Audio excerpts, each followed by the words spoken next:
Our 16th president, Abraham Lincoln, like most beloved people, had a lot of nicknames. The Great Emancipator, the Rail Splitter, and Honest Abe.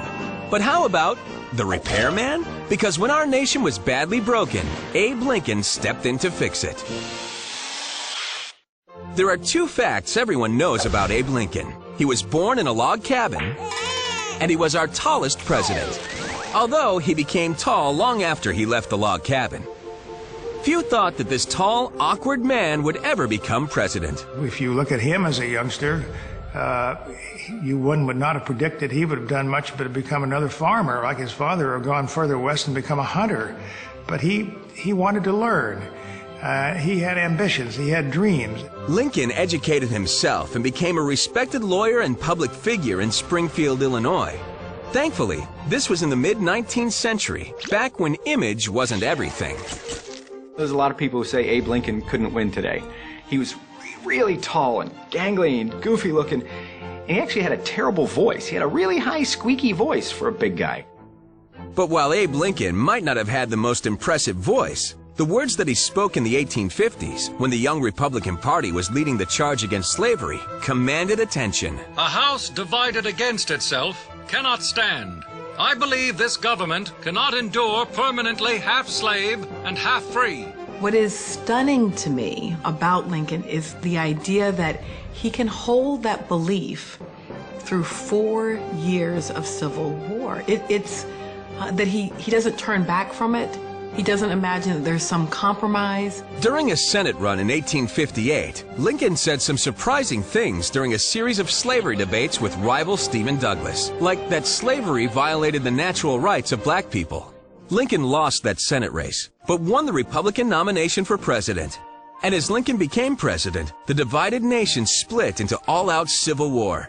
Lincoln was determined to hold the nation together. The reason we are one United States of America today is only because of Abraham Lincoln.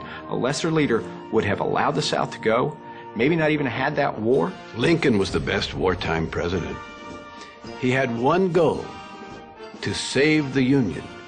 He would do it by whatever tactic he needed. One of those tactics was to suspend habeas corpus, which essentially meant that an American could be tossed in jail and held without evidence in the name of protecting national security. Ensuring the civil liberties and the rights of the citizen is one of the giant tasks of any president during wartime.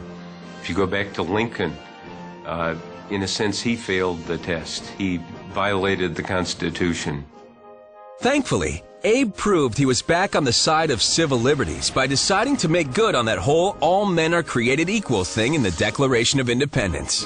In 1863, Lincoln signed the Emancipation Proclamation to end slavery in the United States. And Lincoln saves the Union and recreates the American story, despite the fact that Lincoln was ambivalent about the question of slavery, and certainly deeply ambivalent about the question of black equality. Our greatest president, I'm going to be very cliche about this, was Abraham Lincoln, because he brought us through the greatest of our problems. The great divide in American history was the Civil War.